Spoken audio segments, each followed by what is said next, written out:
Welcome to the world of science fiction stories, and don't forget to like, share, and subscribe my channel. Enjoy the listening. Human girl without fear tamed the galaxy deadliest albino alien wolf, but never thought it would. In the very heart of Galactic Assembly Station Velia, where laws were carved into starlight and justice measured in entire planetary systems, a new kind of terror sat coiled in its containment cell, a nightmare wrapped in muscle and fur, with molten silver eyes and breath that steamed in the cold. They called it Ferals, though it had never been named by any living soul. The beast had been captured on the fractured world of Jarrow 6, where an entire survey colony had vanished under a moonless sky. It took 3 dread ships, 12 plasma harpoons, and the loss of 20 elite hunters to bring it down. Even then, it had not surrendered. It had simply stopped moving. Now it crouched behind a transparent alloy wall, surrounded by 16 containment fields layered with resonant pulses, plasma netting, and neural dampeners. Yet even with all that protection, no one stood close, not anymore. Ferals didn't speak. It didn't roar, it stared, and the stare was what made it legend. Dozens had tried, military veterans, psychics, machine-born tacticians, all had walked in believing in courage, calculation, or chemical suppressants. All had walked out, some shaking, weeping, or worse. Because the moment you locked eyes with Ferals, it saw something. Not your face, not your body.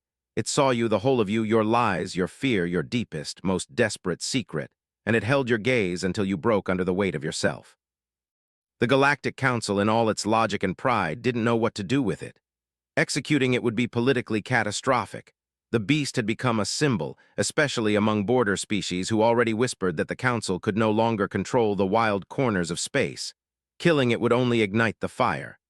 So they turned it into a test, a spectacle, the Stare Protocol, they called it. A challenge, an experiment, a warning. Anyone brave or fool enough to enter the arena and maintain eye contact with Ferals for 1 continuous minute would earn status, rewards, and eternal galactic renown. No one had succeeded, until one pale afternoon, in the low light of the station cycle, the list of candidates received an unexpected addition.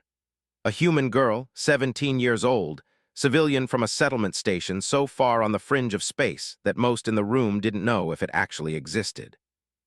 Her name was Sarita Vale. She wore no armor, no formal garments, just a weather-worn jacket stitched with patches from salvage cloth, boots scuffed with traveled dust, and a narrow-eyed stare like someone who had stared into the dark of space and found it underwhelming. When the Council's registrar saw her application, they laughed. When they saw her standing quietly in the challenge chamber, they didn't laugh anymore. There was something in the way she stood, still unafraid, and when the great doors began to open and Ferals stirred behind its veil of containment, the entire room grew cold. The watchers leaned in, the guards gripped their rifles, the beasts in their cages pressed against the far walls, and Sarita, she stepped forward. The chamber lights dimmed automatically as she strode across the threshold, not out of showmanship, but out of necessity. Ferals reacted violently to intense light. The last person to forget that lesson had spent 3 weeks recovering in a bio suit, and now shook uncontrollably any time someone said the word predator. The containment zone was massive, circular, with observation decks spiraling above like silver ribs. At its center sat the beast's den, if it could be called that. Smooth alloy, no corners, no shadows, no place to hide or rest. That was the point. The Council had designed the cage for 2 reasons, to house Ferals and to remind it always that it was under their control. But they weren't controlling anything now. Ferals stood as she entered, the slow rise of its form like a wave preparing to crash. 4 massive limbs coiled in sinew and shadow, twin rows of obsidian claws clicked against the floor. A tail spined with armored fur dragged behind it with a sound like knives drawn from sheaths. But none of that mattered. What mattered were the eyes, burning silver, fluid as mercury, depthless, and they met Sarita's the moment she stepped into the ring.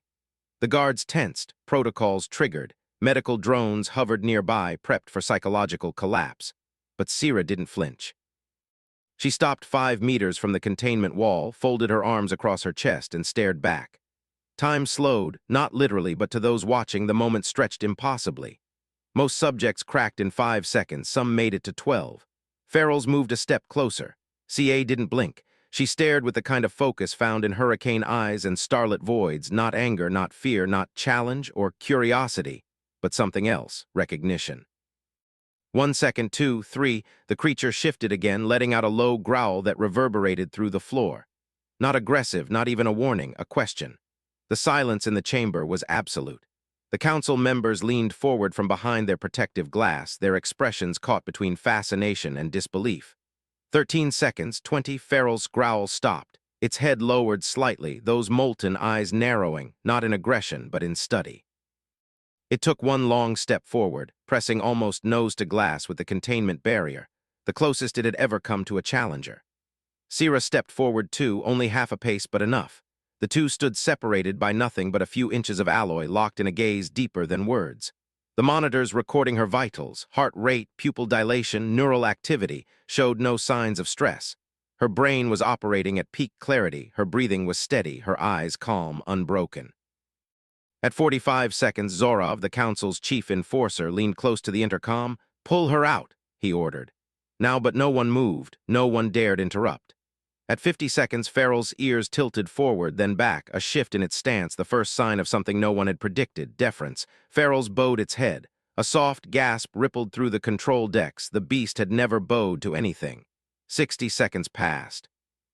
Sira blinked once, slowly, then lowered her gaze, and in the silence that followed, Farrell's turned and lay down at the foot of the chamber like a hound at peace. The test was over. Sira turned back toward the doors and walked out without a word. No smile, no triumph, just the same quiet calm that had brought her in. Above, behind the glass, the council did not speak, because every single one of them was thinking the same impossible thought. She wasn't afraid of it. It was afraid of her. The doors closed behind Sarita with a mechanical hiss sealing off the containment chamber, but the silence that followed didn't fade. It only deepened. Not just the hushed awe of those who had witnessed what should have been impossible, but the suffocating paw of systems beginning to shift, and people pretending they weren't in the upper tiers of the council hall. Murmurs passed like ghosts between delegates, translated whispers, subtle gestures, and alien dialects too ancient to be rendered in galactic standard. None of them had answers, and that was what made the silence unbearable. Sarita Vale had done more than complete the stair protocol.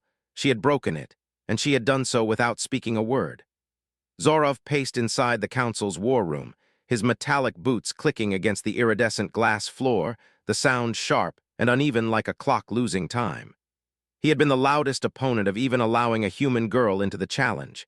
It had been a gesture, he argued, something meant to appease the human sectors clamoring for representation. But now every theory, every security measure, every control scenario had been reduced to nothing by a teenager with calloused hands and eyes like still water. "She's not just an anomaly," said Shyla, the Ian observer, whose voice hung like liquid silver.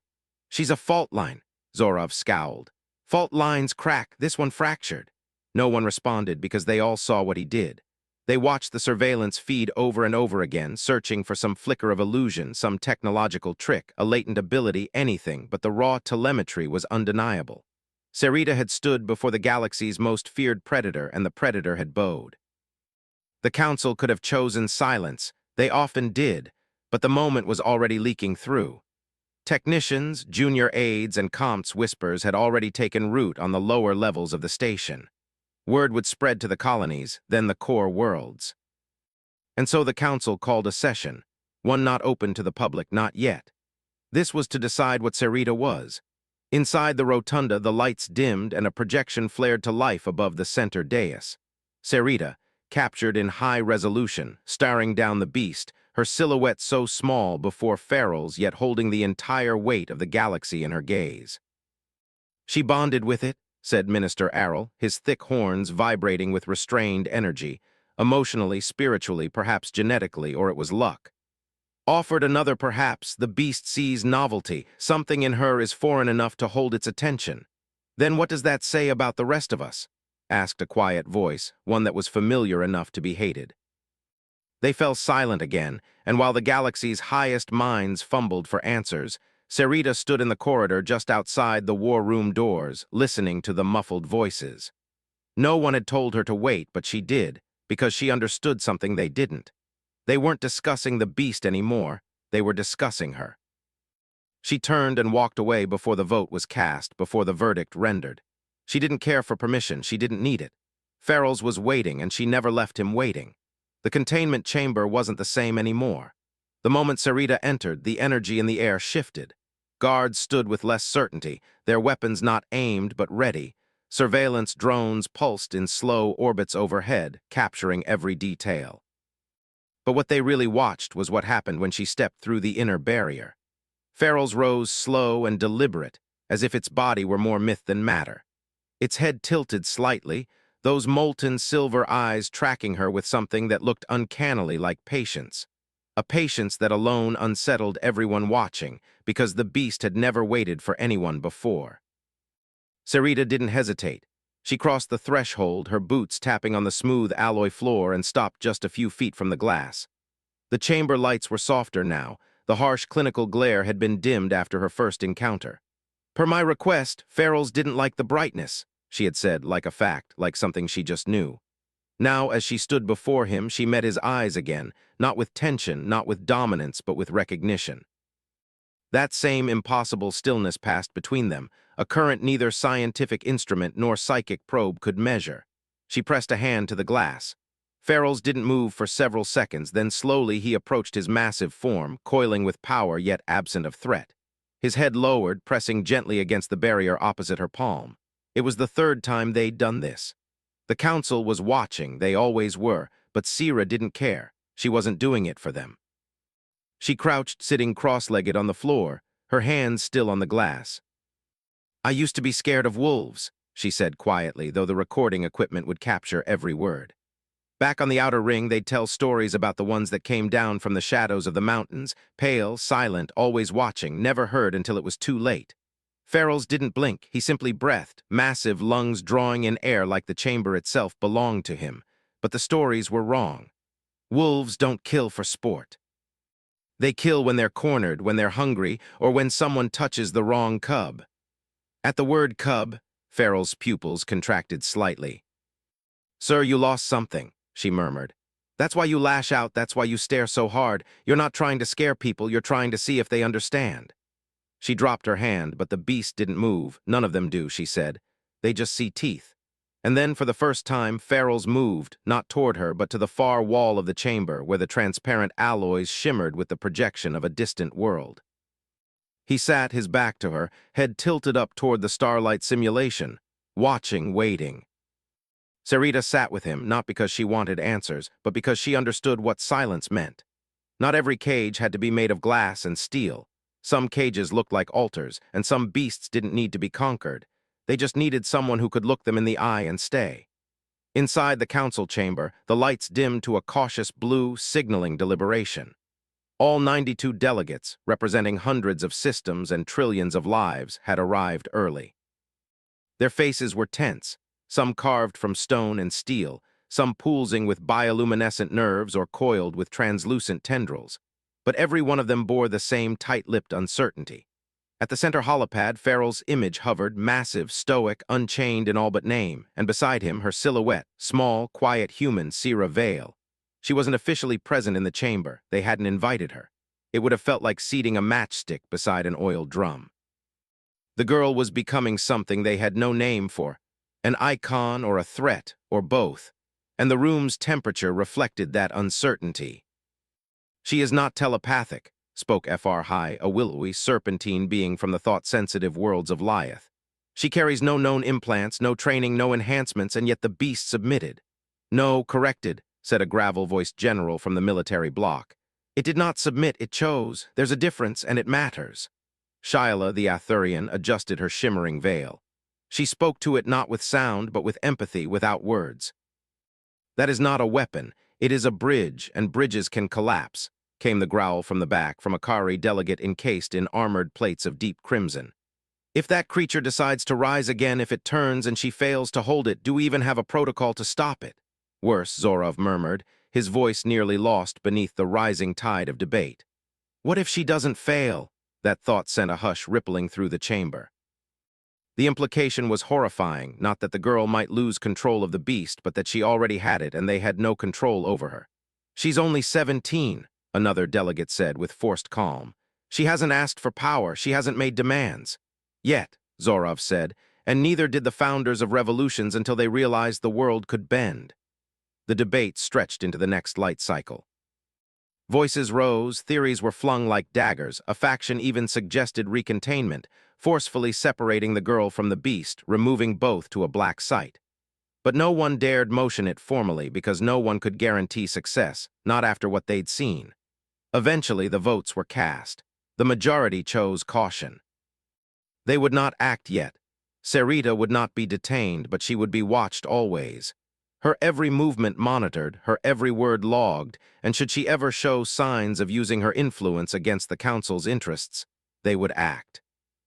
But not one of them could admit, even in private, that if it came to that, they didn't know if it would be enough. Because behind every line of policy, behind every drafted contingency, behind every cold phrase like containment or strategic response, lay a truth that terrified them more than any revolution. The beast had chosen her, and if she ever chose it back, nothing in the galaxy could stop them. Sarita stood at the edge of observation deck 12, overlooking the dusk sweep of orbiting ships below, a blue curve of a planet turned in silence, its city lights blooming like clusters of starlight across the dark. She had read the Council's decision an hour ago. The official words were diplomatic, full of neutrality and feigned respect, but she saw the truth beneath it. They were scared of her now, not because she had power, but because they couldn't understand how she held it. Farrell's lay behind her, curled into the far shadows of the deck, his glowing silver eyes half-lit, tracking the flicker of distant satellites. He was never far, never louder than the sound of her breathing, never nearer than she wanted, and always watching. "They won't let us go," she said softly. Not turning, Farrell's gave no reply. He never did, not with words. "I didn't plan this," she continued. "I didn't want this. I came here because I thought I was like you, just something lost, something angry. I didn't know they'd see it, too." A quiet exhale. "I don't think I'm afraid of them," she whispered, her voice tighter now, hands curling slightly into fists. "But I think I'm afraid of what I'm becoming." There was a sound, then soft, subtle, a shift of weight. Farrell stood and padded forward, each step a ghost across metal. He didn't snarl, he didn't tower, he simply sat beside her and leaned. It was barely pressure, just the side of his massive head brushing against her arm, but it was enough.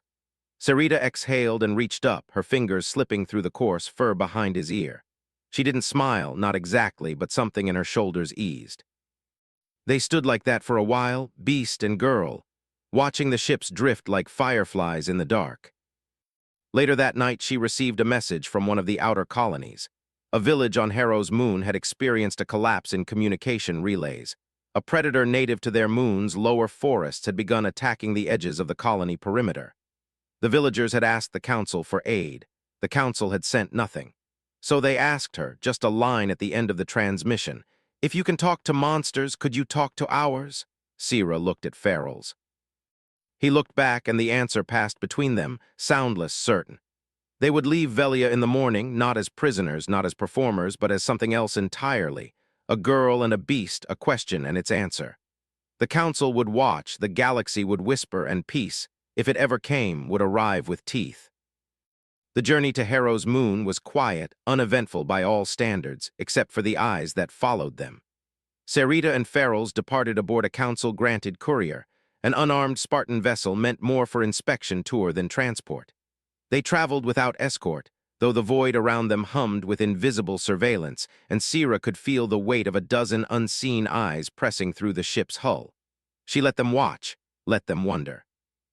The colony came into view like a scar on the edge of the forested moon, a sprawl of domes and towers, half sunken into frost-covered soil.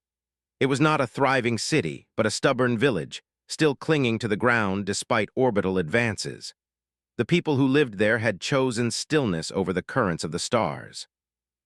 As their ship descended, Sierra saw the damage, deep gouges in the protective dome, claw marks longer than a man was tall. A watchtower lay half-collapsed. Lights flickered weakly inside the perimeter wall, some now powered down altogether.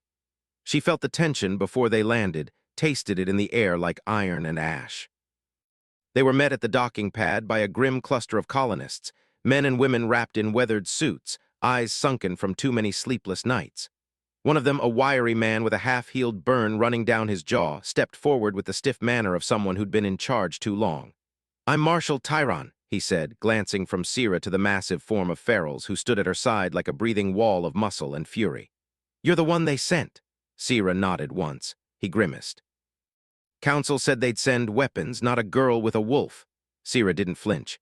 "You've tried weapons," he said. "Nothing, only turned and led them toward the main habitat cluster." Ferals followed soundlessly as they walked through the outer corridors of the colony. Sira saw the signs, scratch marks, shattered doors, blood already cleaned but not forgotten. People peeked out from behind shielded windows, their eyes wide and searching. Some recoiled at the sight of Ferals. Others simply watched with a strange kind of hope that made her chest ache. The predator, they explained, came from the northern wilds. It had appeared during the last frost season and never left. It struck fast and without pattern, disabling power grids, tearing into food reserves, even dragging a colonist from a mining platform. Nothing made it go away. Tyron led her to the northern perimeter, the jagged line of a half-collapsed wall flanked by flood lights. Snow had drifted in, covering old footprints and blood trails. "It waits out there," he said, his voice hollow as if it's watching them. Sarita stepped to the edge. Ferals stood beside her, his nostrils flaring. She reached down, brushing her fingers against the frost. "The silence beyond the wall is thick, but not empty. There is a presence in it, the same way I felt for Alice the first time," she murmured. "They didn't ask for help," she asked, "if I could talk to it." Without another word, she stepped past the broken threshold and walked into the wild. No one dared stop her. Ferals followed. The cold was brutal. The trees stood like silent sentinels, their bark blackened by centuries of stormwind. Shadows moved at the edges of vision, half-glimpsed forms that vanished when looked at directly. Ferals didn't growl, he didn't tense. He walked beside her with ears up, eyes sharp, silent but alert. Then the howl came, low, long, it vibrated the air like a blade pulled across stone. It wasn't a warning, it was an announcement. Something had seen them. Sarita kept walking, her heart beat hard against her ribs, but she didn't stop. She felt Ferals move slightly ahead, taking the lead as the trees opened into a wide clearing carved by something that understood territory. Across the clearing at the far end stood the predator. It was not like Ferals. It was leaner, coated in dark fur spliced with ice-blue streaks, its eyes glowing with a fractured light. And as it stepped forward, Sarita understood. This was not wild, this was broken. The air between the two beasts rippled like heat haze, though the cold pressed harder with each breath. The wounded wolf, if it could even be called that, lowered its head slightly, tail lashing, muscles flexing under matted fur, its body bearing scars, burns, and open wiring beneath the flesh. It was not fully organic, not anymore. Sarita's eyes narrowed. The council had said nothing about experimentation, but she recognized the signs: augments, weaponization. There were black sites where creatures were made for war, bonded to metal without consent. Ferals had escaped that fate, this one had not. In the moment of recognition passed between the beasts, Ferals took a single step forward. The Dark One responded instantly, teeth bared, a soundless snarl ripping through its throat. Sarita held up her hand. "Wait!" Ferals stopped. She moved between them slowly, cautiously, her steps careful not to show threat or submission. The broken wolf snarled louder, hackles rising, front claws digging trenches into the frozen earth. "I know what they did to you, Sita," she said softly. "They hurt you. They turned you into something you weren't meant to be." The creature's breath steamed in the cold, its body trembled, but not from fear, it was confusion. "You want to destroy them," she continued. "Because they never saw you, they only saw a weapon." The creature's eyes flicked past her to Ferals. It didn't understand how the other beast stood so still, so calm, so free.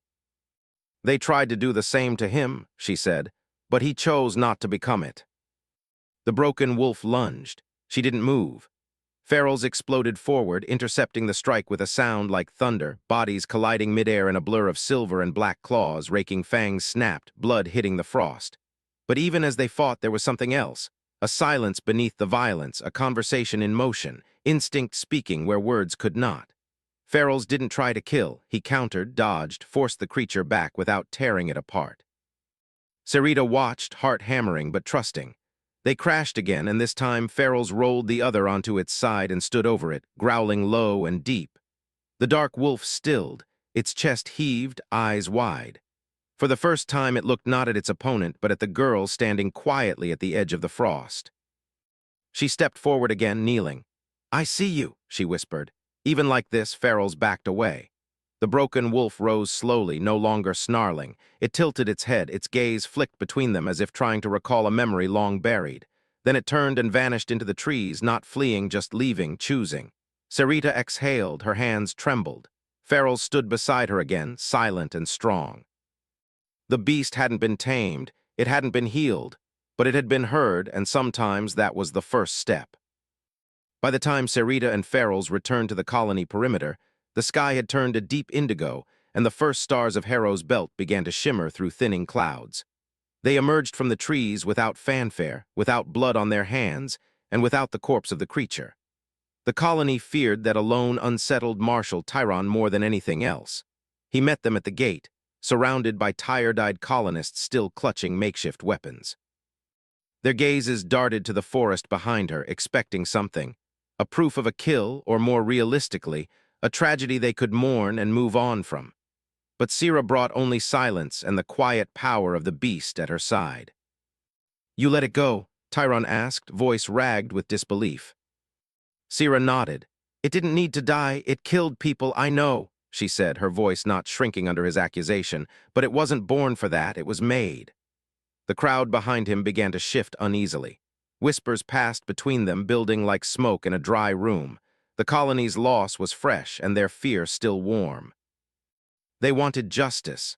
They wanted a body, but they couldn't look directly at Farrell's, who stood unmoving beside the girl, and demand anything, because the monster they feared had already chosen not to kill them.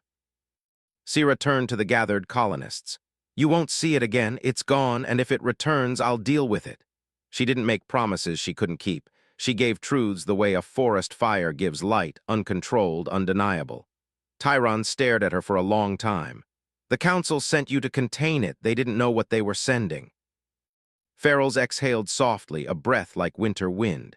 "They're not ours to own," she added, her voice lower now. "These creatures are not yours, not the council's, and definitely not mine, but they understand us better than you think, better than we understand ourselves." There was nothing else to say. The colony wouldn't throw her a parade, but they didn't stop her from walking away either. That was enough. As CA and Farrell's boarded their ship that evening, the clouds above peeled away and let the stars burn down. No transmission was sent to the council. No report. She left nothing for them to dissect.